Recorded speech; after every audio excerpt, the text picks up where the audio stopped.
వెళ్ళారు లోకేష్ గారు, చంద్రబాబు నాయుడు గారు. ఎటువంటి పెట్టుబడులు రాలేదు. దీన్ని ఎలా చూస్తారు మరి? గతంలో జగన్మోహన్ రెడ్డి గారు వెళ్ళినప్పుడు ఎలా వచ్చాయి పెట్టుబడులు కూడా?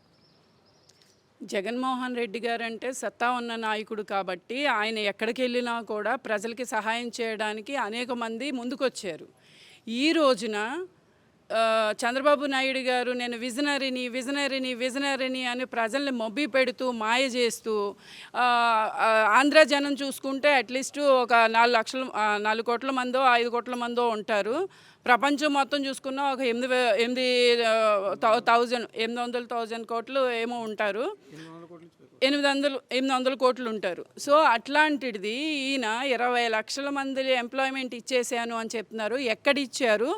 కనీసం ఈ రోజున రోడ్డున పడిన యువతను చూస్తూ ఉంటే ఈ విజనరీ వచ్చి మాకు ఏదో చేస్తాడు, లేదా ఈ పవన్ కళ్యాణ్ వచ్చి నా కాపు సోదరులు అందరూ ఈ రోజున రోడ్డున పడుతున్నారు. యువత అంతా ఆ బైక్లు వేసుకొని మీరు రేస్ చేయండి, అది చేయండి, ఇది చేయండి అని మాట్లాడడం తప్ప వాళ్ళకి ఒక ఎంప్లాయ్మెంట్ కల్పించిన దాఖలా లేవు పవన్ కళ్యాణ్ గారు. గతంలో మీ కాపులకి జగన్మోహన్ రెడ్డి ఏం చేశారు? ఇప్పుడు ఏం రావట్లేదు అంటారు?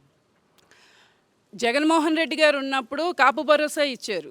ఇప్పుడు అది కనీసం ఏ కోసాన ఉందో కూడా ఎవరికీ తెలియని పరిస్థితి. మీ కాపు కదా, నేను ఒక ఎస్సీనండి. సో నేను కాపులందరినీ గౌరవిస్తాను, కాపులంటే నాకు ఎంతో ఇష్టం. కానీ ఈ ఒక సామెత చెప్తారు, అదే మా కాపు సోదరుడు ఒక చెప్తాడు, ఉల్లిపాయ అంత కాపు ఉంటే ఉరుగు చేటు అని.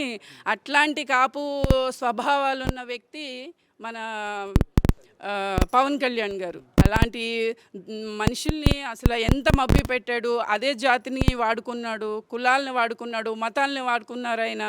ఇంకా ఆయన ఈ రోజు వరకు కూడా నటిస్తూనే మొత్తం ఆంధ్ర రాష్ట్రాన్ని ఇంకా మభ్య పెట్టేసి 15 సంవత్సరాలు మీరు ఊడిదే చెయ్యండి అని మాట్లాడుతున్నాడు. అంటే అసలు ఆయన ఏ దిశగా వెళ్తున్నాడు, ఆయన ధైర్యం ఏంటి అంటే నాకు తెలిసి అతను ఈ చంద్రబాబు నాయుడు గారు కాడు మోయడానికే మన కాపుల మందరం అన్నట్టుగా ఉంది ఆయన చెప్పే విధానం చూస్తూ ఉంటే.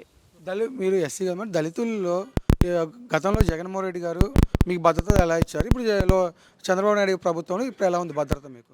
మాకు భద్రతే లేదండి. నిజానికి ఈ రోజున మొన్న జరిగిన ఉదంతం కావచ్చు, లేదా పిఠాపురంలో వెలివేసిన ఉదంతం కావచ్చు, ఇలాగే చూసుకుంటూ ఉంటే దళితుల్ని చంపేస్తున్నారు, రేపులకు గురవుతున్నారు, వెలివేస్తున్నారు.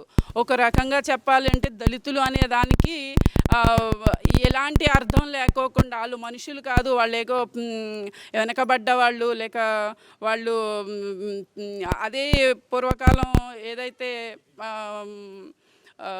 మూతికి ముంత చీపురు కట్టుకొని ఎట్లయితే ఉన్నారో అలాంటి రోజులే మళ్ళీ తీసుకురావాలనే ఉద్దేశంతో మోడీ గారు, తర్వాత